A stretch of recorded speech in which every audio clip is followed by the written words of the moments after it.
Jamani, habari za Jumatatu wanawake wapendwa wa mimi. Naona mmeshangaa nimepotelea wapi. Ni sawa nimepotea, lakini nilishawaambieni kwamba mwaka huu utakuwa ni mwaka wa mambo mengi na makubwa ambayo nimeyapanga na bado yanakuja. Nikawaambia kwamba katika video hii itakayokuja nitawaambieni rasmi ni lini nitaanza kuzituma tena zile video nzuri za mambo matamu matamu. Kwa hiyo kabla sijaendelea na hiki chochote ninachotaka kusema, basi ninaomba tumshukuru Mungu kwa sababu ya upendo wake kwetu sisi, kwa sababu ya kutupendelea sisi wote. Umeamka, wewe ni mzima.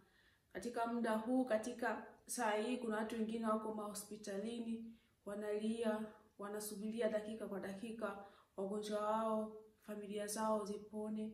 Katika muda huu, kuna wengine wako makaburini, wanalia kwa sababu wamewapoteza wale wanaowapenda.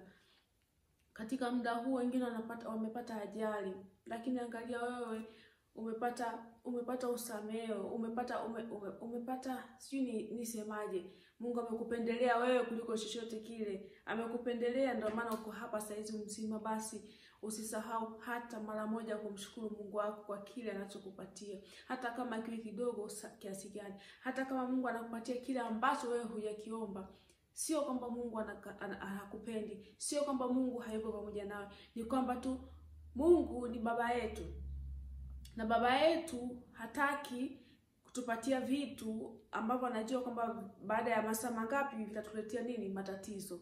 Umeona? Ni kama, nakupa mfano moja, ni kama wewe unampenda mtoto wako sana, mvulana au msichana, unamnunulia gari lakini ana miaka 10. Atafanya nini na gari hilo? Hicho ndio anachofanya Mungu wetu. Anasubiria muda ambao unafaa. Appointment zake, timetable zake ni kubwa, zinakuja pale ambapo tunazihitaji, na ndio maana kila mtu anakuwa na furaha. Basi kabla sijaanza kuendelea na kipindi cha leo kinavutia. Kama ulikopo haupo, mwite na mwenzako, kwa sababu leo nitaenda kuongea mambo ya muhimu sana kwa kila mtu naona.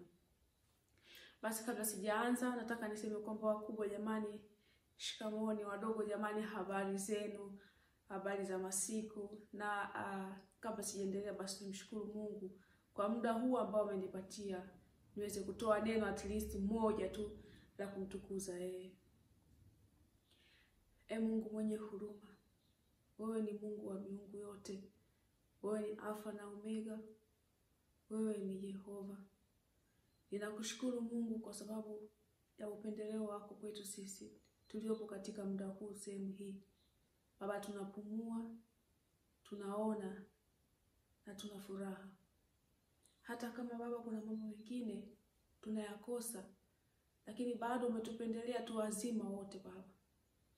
Baba, ninakushukuru pia kwa kila mwanamke ambaye amekaa hapa na kuangalia video hii, kwa sababu wewe unajua lengo langu na nini nakihitaji katika video hii.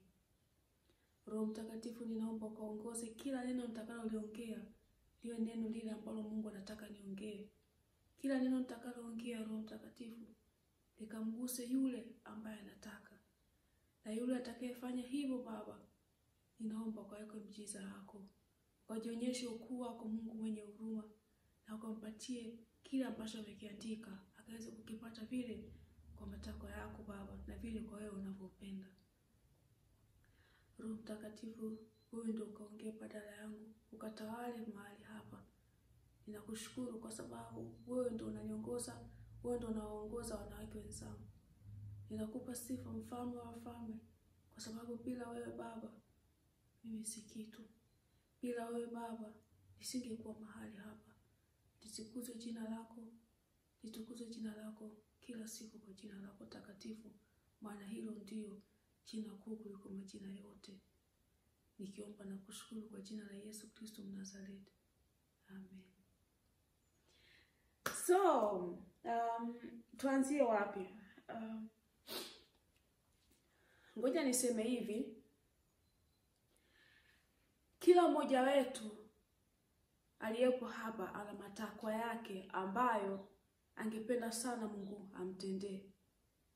Lakini kuna vitu vizuizi ambavyo mtu anajitahidi kufanya hili, anajitahidi kufanya hili, lakini hafiki pale ambapo anataka kufanyaje? Kufikia.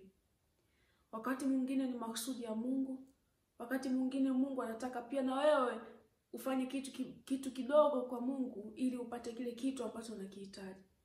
Wote tunajua kwamba yeye mwenyewe kasema kwamba asiyefanya kazi na asile. Anataka kupewa kitu aombe. Kwa sababu kama ukikaa pale usipoomba utapata vipi? Hata kama Mungu anajua unachokihitaji, lakini usipokiomba huwezi kukipata. Amesema yeye mwenyewe, ombeni mtapewa, tafuteni mtapata. Hata mkibisha hodi mtakaribishwa. Hiyo ndio Mungu anavyotupenda. Yeye ndo ameomba kila kitu kilichopo hapa. Kila kitu kilichopo katika dunia hii ni mali yake. Sisi wote ni wanakondo wake, sisi wote ni mali yake. Sisi wote ni watoto wake. Na anatupenda. Anatuangalia akiwepo kule juu, anatuona, anajisifu, anasema hawa ndio watoto wangu nimewaumba mimi kwa sura na mfano wangu. Hebu niambie, ukienda kwa baba yako anakupenda au mama yako? Ngoja niweke mfano wa baba. Ukimwambia baba, mimi viatu vyangu vimeharibika, nahitaji viatu, atakunyima. Hata kama baba hana hela, atatafuta, atauza hata vitu ili mali tu mtoto wake apate kile kiatu au mtoto wake apate kile kitu ambacho anakihitaji. Kama binadamu anafanya hivyo, kama baba yako ni binadamu anakufanyia hivyo vitu, je, Mwenyezi Mungu atakufanyia vitu gani? Atakufanyia vitu vikubwa vya ajabu ambavyo hujawahi kuviona. Na hivyo yeye mwenyewe tena amesema kabisa katika Yeremia 33 mstari wa 3, niiteni nami nitaitika, nitakuja kuonyesheni mambo makubwa msiyojua. Ahadi zake sio za uongo. Ahadi za Mungu ni za kweli. Mimi sijui wewe ni dini gani, mimi sijui unamwabudu nani, mimi namwabudu Mungu Mwenyezi. Na mambo anayoyatendea Mungu Mwenyezi hayana mfano, na sifananishi na Mungu na miungu yoyote ile. Lakini ninachokuambia ni kwamba kama wewe umekuja hapa unaamini kwamba Mungu yupo, unaamini kwamba hakuna linaloshindikana kwa Mungu, tayari umeshakuwa katika level ya ajabu. Kwa sababu hicho ni kitu kikubwa sana, kuwa na imani ya kwamba Mungu yupo. Kuwa na imani kwamba nikifanya hivi Mungu ananisaidia, nikifanya hivi Mungu anakitenda. Hakuna kitu kikubwa kama hicho. Leo kitu cha muhimu ambacho nataka kuwaambieni wanawake wenzangu ni kwamba nina plani nyingi za video nimeshaanza kuzitayarisha, lakini video hizi nataka niwaambieni rasmi nitazianzia kuanzia mwezi wa 9 mpaka mwezi wa 10 ndo video zangu zitaanza. Lakini mpaka muda huo nimetayarisha kitu ambacho kila mmoja wetu akikifanya kwa moyo, kila mmoja wetu akikifanya kwa imani, ataona miujiza ya Mungu. Mungu huyu naye muabudu mimi, Mungu naye mtumikia mimi, ana mambo makubwa. Naona watu wengi mmeshai kusikia kuhusiana na kwamba mfungo wa Daniel. Mfungo wa Daniel unakuwa unafungwa siku 21. Umenielewa mama? Hichi ndo nataka niwaambieni leo siku ya leo.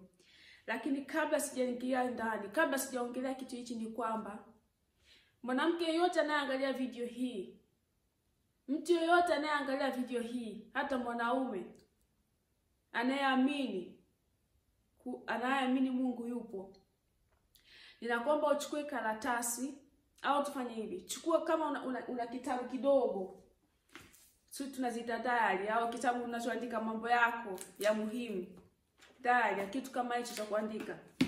Ninaomba uchukue hicho kitabu, chukua peni, andika mambo 30. Ninakuomba uandike mambo 30 ambayo wewe unahitaji kwa Mungu akutendee. Andika kwa imani. Andika ukijua kwamba unapata.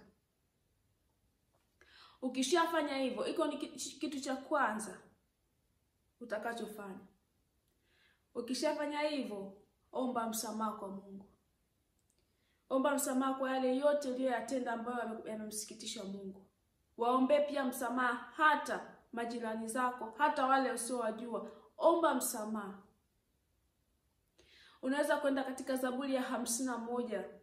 51 mstari wa kwanza hadi wa 16 ni zaburi nzuri sana ya kuomba msamaha. Ingia ndani, omba msamaha. Jifungie sehemu, usipoayuke kila mtu aone unachofanya. Omba msamaha kwa Mwenyezi Mungu. Kitu cha pili ninachotaka kuambia, samehe waliokukosea. Wao walianza kukukosea wewe au umeanza kuwakosea wewe, wala funga masikio yako, muelekee Mungu, wasamehe wote. Tena waandikie hata message waambie naomba msamaha. Omba msamaha, kwani utapungukiwa nini? Utakapomwomba msamaha yule ambaye umemkosea, au hata kama unajua kwamba kosa lilikuwa sio la kwako, omba msamaha. Utapungukiwa nini? Unaongezewa mara 100 kutoka kwa Mungu. Yeye atajivuna sawa. Wasishoka nikwambie, huyu dada mzangu eti kaniomba msamaha hata kama kosa lilikuwa lake, kichekesho hicho. Acha. Itamsaidia nini hiyo? Inamfikisha wapi hiyo? Lakini wewe umeshia nini? Umeshajisafisha mama. Kwa sababu tunataka huu mfungo wa Daniel siku 21 uwe mfungo wenye mambo makubwa. Huu mfungo wa Daniel siku 21 uwe mfungo wa miujiza. Umenielewa mama? Na ninaposema mfungo wa miujiza, inamaanisha mfungo wa miujiza. Nataka kila mtu aone kwamba Mungu hajawahi kumdanganya mtu hata mara moja. Mungu hajawahi kumwaibisha yule ambaye amemwamini, yule anayemwamini. Kwa hiyo mwanamke mwenzangu, hizi siku 21 za mfungo wa Daniel ni siku za nini? Za nguvu ya ajabu. Mara tutakapoisha hizi siku 21 za mfungo wa Daniel, tutaona maajabu ya Mungu. Haya. Kitu kingine ninachotaka kuambia, katika mfungo huu wa Daniel sio mfungo ule wa kawaida kama wa Pasaka au mfungo wa Idi au mfungo wa kupungua au mfungo wa Daniel ni mfungo ambao ni wa pekee sana. Kama mkisoma kitabu cha Daniel, nitaandika hapa chini ya ya hii video kitu gani unafanya, wapi ukasome, kwa sababu hivyo ndio inakuwa rahisi kwa nyewe kunifuatilia vizuri. Lakini kitabu cha Daniel, wewe ukipata kitabu cha Daniel, hebu kasome. Daniel ana story nzuri sana ndani, nampenda Daniel, story zake ni nzuri, zenye kuvutia, zinakufanya uamke, zinakufanya umpende Mungu, zinakufanya uone jinsi Mungu alivyo wa ajabu. Haya. Nirudi tena katika mfungo wa wa Daniel hizo siku 21. Kinachotakiwa nimeandika hapa ili nisisahau hata kitu kimoja. Nimeandika kila kitu ili niwaambieni cha kufanya, ili msianze kusema hapa kina miss kitu gani, hapa kitu gani. Hapana. Nimeandika hapa ili kila mtu afuatilie vile ambavyo mimi nataka afuatilie, ili afikie pale ambapo Mungu anataka afike, na mimi ningependa kuona mafanikio pia. Umeona? Haya, naanza tena. Mfungo huu tutaanza tarehe 11 mwezi wa 3. Umenisikia mamangu? Tarehe 11 mwezi wa 3 kwa muda wa Ujerumani saa 3 usiku tunaanza. Kwa maana hiyo, tunakuja niandike kabisa. Kwa maana hiyo, kuanzia tarehe 11 mwezi wa 3 tunaanza mfungo wa Daniel siku 21. Lakini katika hizo siku 21 tunafanya nini? Tunaruhusiwa kula nini? Haturuhusiwi kufanya nini? Kitu cha kwanza, jaribu kukwepa vishawishi. Jaribu kukwepa vishawishi vyovyote vile ambavyo unaona kwamba hiki ni kishawishi kwangu. Kwepa navyo. Kwepa katika hizo siku 21. Mambo ya redio yenye mambo ya umbea, uongo, mambo ya anasa, kwepa. Mambo ya kwenye TV, kuna kuja mambo ya kwenye TV kwa wakati mwingine mambo ambayo ya ajabu. Kwepa. Ukiweza utaizi siku 21 usiangalie hata TV. Angalia taarifa habari umemaliza. Kwepa, sikiliza nyimbo za dini inatosha. Ukienda unapoenda kazini, muda mzuri katika kipindi hiki cha mfungo, unapoenda kazini kwenye gari lako, weka nyimbo za dini, imba, mwimbie Mungu. Hizo siku 21 ni siku za miujiza. Siku 21 ni siku za miujiza, mwanamke mwenzangu. Umenielewa? Tunapomaliza siku hizi 21, nataka nipate message kutoka kwenu. Nataka nipate message kutoka kwenu, Mungu amekufanyia nini? Haya. Kitu kingine, unapofanya mfungo huu wa Daniel, hakikisha kwamba unafanya kwa imani. Focus kwenye imani yako. Jaribu kuwa na imani. Vile unavyohitaji kwa Mungu, vifungie imani. Imani ni kitu kigumu sana, lakini imani yako ikikakamaa, imani yako ikiwa kubwa, mwanamke mwenzangu, utaona jinsi Mungu alivyo ajabu. Naona utaanza kufunga kila siku mfungo wa Daniel kwa jinsi ulivyo na nguvu ya ajabu. Hakuna mimi nasema huu mfungo wa Daniel ni mfungo wa ajabu wenye miujiza mikubwa. Uwe unaumwa, uwe kuna kitu kinakuzuia, uwe una shida gani, weka katika mfungo huu tutakaoanza kuanzia tarehe 11, utaona miujiza. Mimi nakwambia utaona miujiza ya Mungu. Umenielewa? Kitu cha 3, sali. Sali. Katika kipindi hiki cha Daniel ni kusali. Naposema kusali sio nataka nikwambia, sio nataka kuambia kwamba unakaa hapo unaanza kusali masaa 20. Hapana. Saa nyingine unaweza kuwa unatembea kwenda kazini, moyo wako unasali. Unamwambia Mungu jinsi unavyopenda. Unamwambia Mungu mimi nakupenda. Mungu, nasali kwa ajili ya hawa. Nitakuwa katika siku hizi 21, siku 21 nzima nitakuwa natuma nini, tunaombea kitu gani, tunasalia kuhusu nini. Siku 21 zote nitaanza kuanzia tarehe 11, nitakuwa natuma ni wapi, kifungu gani tunasoma na tunaombea kitu gani. Kwa maana hiyo, kwa mfano nikituma tarehe 11 nikituma leo tunaombea wagonjwa wa kansa. Siku nzima wewe ukienda kazini ni kuwaombea hawa wagonjwa. Hata kama upo njiani unatembea, upo shambani unalima, unaombea Mungu. Unafunga hizi nguvu za ugonjwa wa kansa. Umenielewa mamangu? Sio kwamba wengine wakisema kuombea, unajua, ngoja nikwambie kitu kimoja. Watu wengi wanafikiria kwamba kusali, kuongea na Mungu, kupayuka. Nani amekwambia kwamba Mungu hakusikii? Nani amekwambia kwamba Mungu anataka upige makelele, upige yowe ndio unasali? Nani amekwambia kwamba wewe kila siku ukemee shetani? Nani amekwambia kwamba wewe kila siku taji hili jina la huyu muovu? Huko sio kuongea na Mungu. Kuongea na Mungu ni kukaa, ni kama vile unavyoongea na baba yako. Sisi watu wengi, sisi wa Afrika tunajua nyumbani ukiongea na baba yako unaongea kwa nidhamu, taratibu, bila ile makelele ajabu. Hasa kwa nini uongee na Mungu kwa makelele? Kwa nini upige makelele katika jina la? Kwa nini? Nani amekwambia kwamba Yesu yeye ni kiziwi, hasikii? Kabla hujasema chochote kile, Mungu anajua unachotaka. Lakini anataka utamke na mdomo wako. Kwa sababu ulimi wetu ndio unaofanya mambo yote yaendelee. Na ndio maana Mungu aliumba dunia kwa neno. Alisema mwanga utokee na mwanga ukatokea. Giza litokee na giza likatokea. Kwa maana hiyo Mungu anataka uongee na sio upwayuke. Uongee mpaka majirani wa nyumba 25 nasikia tena huyu mlokole ameanza tena kupiga makelele yake. Huko sio kuongea na Mungu. Kuongea na Mungu ni kuongea na Mungu kama unaongea na baba yako. Tena mimi wakati mwingine huwa napiga story na Mungu. Wakati mwingine napiga story na Yesu. Namwambia mambo yangu yaliyoendelea siku ya leo. Namwambia story zote, namwambia kitu gani leo nimeshindwa kufanya. Namwambia kitu gani leo kimeniumiza. Namwambia leo nashukuru Mungu kwa kitu gani. Namwambia naongea na Mungu kama baba yangu, kwa sababu ni baba yangu. Naongea naye. Sipwayuki, kwa sababu hata nikipwayuka sijui niseme vipi ili nieleweke, lakini naona mmenielewa na akili zangu. Hata Mungu anasema kwamba unapoenda kusali, tafuta sehemu ya kujificha. Sio mpaka jirani yako ajue kwamba umesali. Fichama.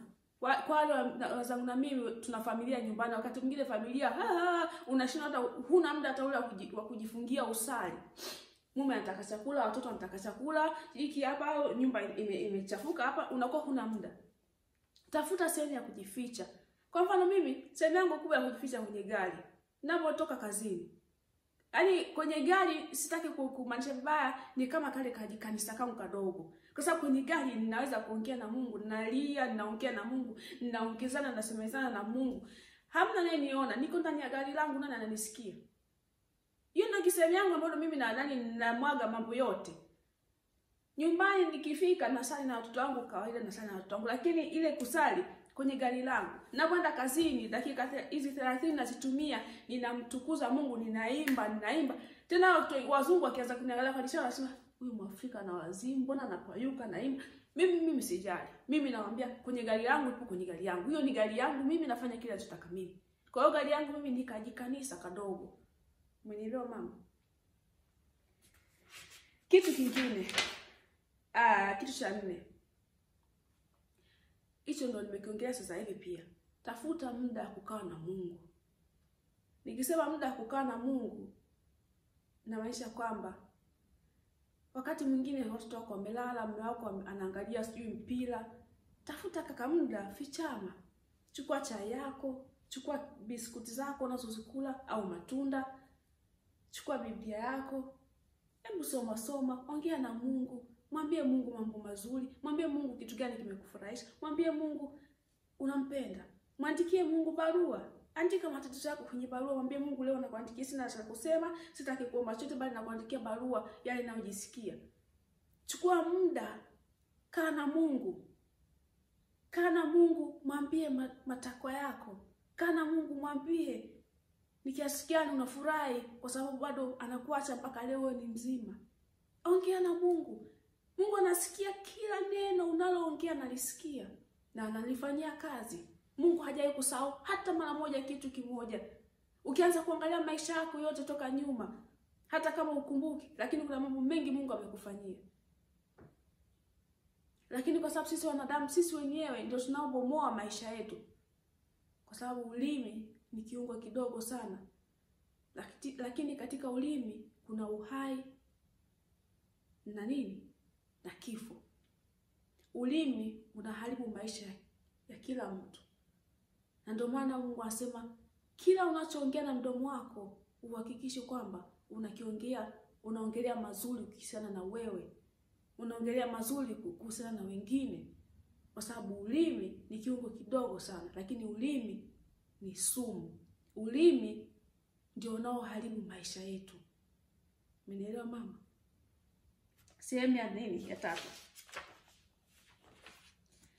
Sehemu ya 5, endelea kumuuliza Mungu majibu yako. Kuna mambo mengi unataka umemuuliza Mungu. Kuna mambo mengi unajiuliza huna majibu.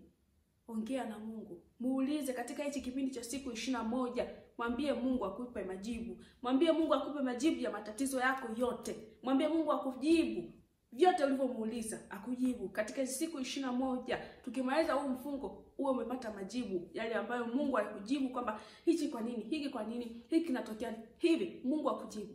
Ukifanya hivyo kwa imani utaniambia. Sasa kuna wale wengine wanasema haya, huyo Mungu kama atanijibu sawa. Mama, ukifanya hivyo hutapata lolote. Utafanya siku 21, tunamaliza wote, tumepata riziki yetu, wewe bado umebakia hujapata chochote. Imani ni kitu kigumu sana. Lakini ukishakuwa na imani, ukiamini kile unachokiandika. Hebu amini. Andika chini kwenye karatasi. Mungu, mimi nataka gari rangi hii. Mungu, mimi nataka nyumba hii iwe na hii. Mungu, mimi nataka tu mtoto wangu afaulu mtihani wa sayansi apate A, mstari wa hesabu apate B, apate. Andika, mwandikie Mungu, andika process zote, andika kuanzia rangi mpaka kila kitu. Mungu, mimi nataka hii. Kwa nini yule anapata begi la Gucci mimi sina? Na wakati wewe baba yangu ni milionea. Andika kila kitu kwenye karatasi, mwambie Mungu na kuandikia barua. Mshukuru Mungu. Sehemu ya 7. Mwanamke mwenzangu, mshukuru Mungu kwa kila jambo. Hata kama ukijikwaa umeanguka, mwambie Mungu asante kwa sababu umenipisha. Hizo dakika ambazo nilikuwa nasimama, mtu angekuwa migongwa na gari. Sasa kuna wale wenzangu mwingine akijikwaa akianguka, jamani. Hakuna jambo ambalo Mungu analifanya halina kusudi. Ule muda ulioanguka pale chini, zile dakika ulizozichukua mpaka ukasimama, ujipukute, ukusanye vitu vyako uingize tena kwenye begi, umeshapishwa na nini? Na ajali mbaya. Umenisikia mama? Shukuru Mungu kwa kila jambo. Mshukuru Mungu kwa chochote kile. Kwa sababu katika kila jambo analolitenda Mungu ana kusudi lake. Sasa ndio kinakuja kipengele cha B. Hichi ni kipengele ambacho ninakuomba mwanamke mwenzangu, kabla hujaanza kipengele hiki kikubwa ambacho ni jinsi ya kula katika mfungo wa Daniel hizi siku 21. Kwanza naomba ukamuulize daktari wako. Pili, kama wewe ni mjamzito, ninaomba kwanza usifanye. 3, kama una mtoto mdogo unamnyonyesha, ninaomba usifanye. Kama wewe ni mjamzito, unaweza ukafanya mambo mengine lakini sio na chakula. Unaweza ukafunga, kwa mfano kuangalia TV, ukafunga mambo ya luxury, ukayafunga. Umenielewa mama? Kama wewe una mtoto mdogo mchanga bado anahitaji nini? Maziwa yenye afya, yenye virutubisho. Kwa hiyo ukifanya huu mfungo wa 21 utamdhoofisha pia mtoto, kwa sababu hatapata zile nini? Vitamini anazozihitaji. Funga kitu kingine. Tafuta kitu kile ambacho unakipenda. Usiingie Instagram siku 21 kwa mfano. Lakini sasa ndio utakosa nini? Utakosa vile vipengele na kuvituma. Au tafuta kitu kile ambacho unakipenda, funga hizo. Kwa wenzangu wa mimi ambao mko fiti, mwazima kama jiwe, ninaombeni basi tuanze wote. Katika hichi siku 21 nimeandika ili nisikosee. Katika hizi siku 21 vitu ambavyo huruhusiwi kula, ambapo hata Daniel hakula. Kitu cha kwanza, nyama. Naona nilivyosema nyama, wengine washaondoka kwenye TV. Tunapopenda nyama sisi wa Afrika, nyama sumu. Nyama sio nzuri kwa afya. Acha hiyo kitu. Nitaleta video nyingi nzuri. Mwaka huu utakuwa mwaka wa kujifunza mambo makubwa kwenye channel yangu. Mimi nawaambieni. Lakini sasa hivi tubakie katika mfungo wa nini? Wa 21.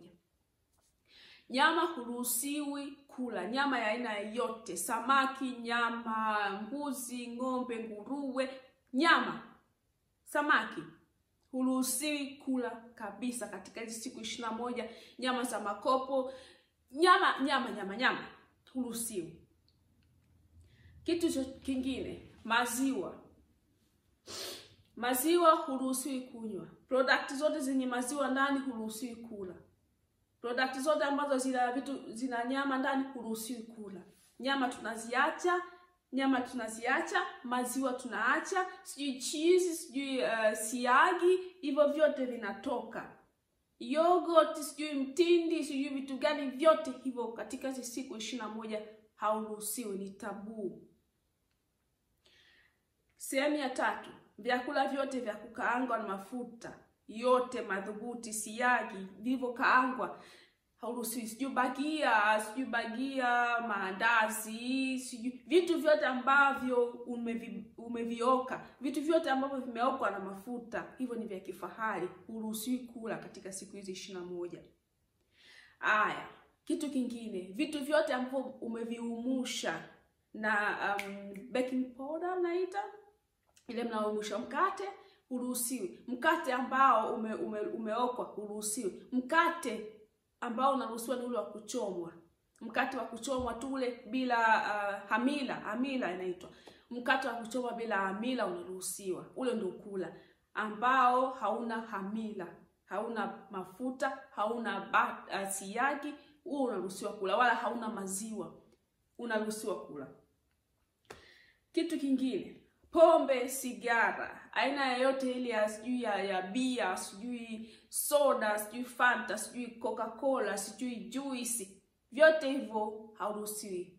Yaani juice hizi za makopo, unajua juice za makopo zinaweka sukari nyingi ndani, huruhusiwi kwa sababu sukari huruhusiwi kula pia. Haya, sukari pia huruhusiwi. Na ninaposema sukari namaanisha sukari, asali, vyakula vyote vilivyowekwa sukari ndani. Ukinunua chakula chochote hata cha kopo kigeuza imeandikwa sukari, huruhusiwi kula. Mama upo, naona ushaanza kutoka jasho. Mimi nitaishi vipi? Utaishi tu. Ukitaka mambo mazuri, sharti nini? Ufanye vile ambavyo nakwambia. Haya.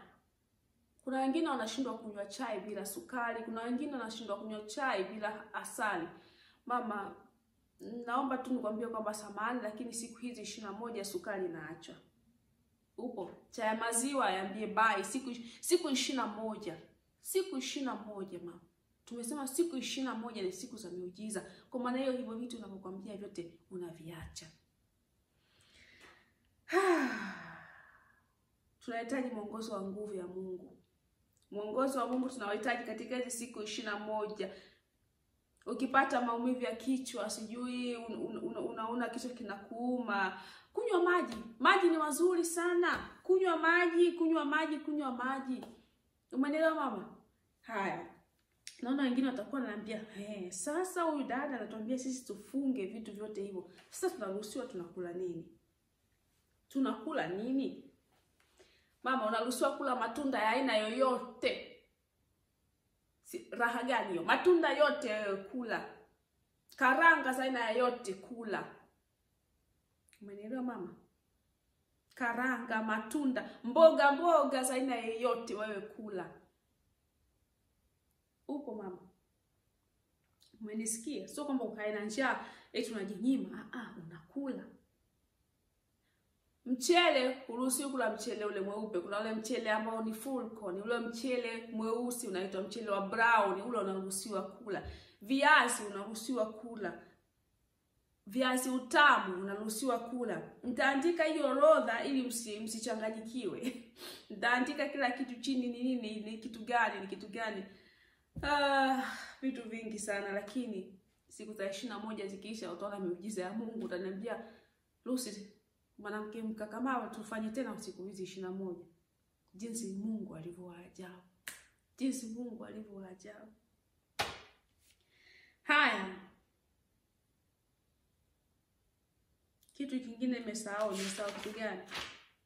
Haya yote nitawaandikieni ili nini msome wenyewe, muandike pia kwa nini kwa kitabu kama hichi, kama mnacho muandike ili msichanganyiwe.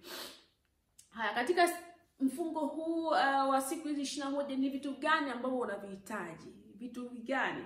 Kitu cha kwanza unachohitaji ni Biblia yako, kwa sababu tutakwenda kusoma vifungu vingi sana katika siku hizi 21. Kwa Biblia lazima iwe, kila siku pale unaposali, kila siku Biblia. Kitu kingine, tafuta sehemu ya kujificha ambao unaweza kukaa ukatafakari, ukashukuru, ukaomba, ukaongea na Mungu. Kitu kingine, hichi kitu cha muhimu sana. Chagua mboga na matunda mazuri. Kwa mfano jioni, pika maharage. Ukipika maharage, umeelewa? Ukipika maharage, weka nini? Tuila nazi. Tuila nazi ndani tayari lina mafuta yake tayari. Tuila nazi kwenye maharage, pika. Kula na wali mweusi, au kula na wali wa brown, au kula na viazi unapika tu kwa chumvi bila mafuta. Unajua nitatumia na vyakula vya kupika ambavyo mtakuwa mnavipika, at least muendeleni, msiseme sasa tunaishiwa nguvu tu tunakula nini. Hapana, nitakuwa natumia vitu vyakula vidogo ambavyo vinafanya nini? Vitawasaidieni katika hizo siku 21. Haya. Nauita mkate wa kuchoma ule usio na amila, mkate wa kuchoma. Ni kama vile hata chapati si chapati sio za amila, lakini uruhusiwi kuweka mafuta. Yaani unaweza kutengeneza ile mikate kama chapati lakini utumie mafuta. Utumie siagi, utumie mafuta, unatumia tu chumvi na unga. Alafu una vila hivyo. Viungo vya pilau nini vyote varuhusiwa, lakini sio upike pilau. Tambi za ngano unaruhusiwa, mchele ule wa brown nimeshasema. Wanawake wenzangu, hilo ndio nilitaka kuambieni leo. Imechukua muda mrefu, lakini ni matumaini yangu kwamba mmeelewa kidogo ninamaanisha nini. Na kitu ambacho nasema kila mwanamke, Mungu anasemaje? Mwanamke mpumbavu huivunja nyumba yake yeye mwenyewe. Lakini sisi sio wapumbavu wanawake wenzangu. Sisi sio wapumbavu. Na ndio maana tutaenda kufanya hizi siku 21. Kuna wengine wanafanya business zao, wanataka business zao ziende juu. Kuna wengine wanafanya mambo yao ya fashion na wanataka yaende juu. Kuna wengine wana mikakati mikubwa katika maisha yao, lakini hawajui wanaanzia wapi. Sasa mama, hapo ndo tunaanzia. Siku 21 mfungo wa Daniel, tarehe 11 mwezi wa 3 tunaanza. Kwenye Instagram yangu nitakuwa natuma kila siku tunaomba kuhusu nini. Ukifanya hivyo mwanamke mwenzangu, utaona miujiza ya Mungu. Utaona jinsi Mungu anavyotupenda.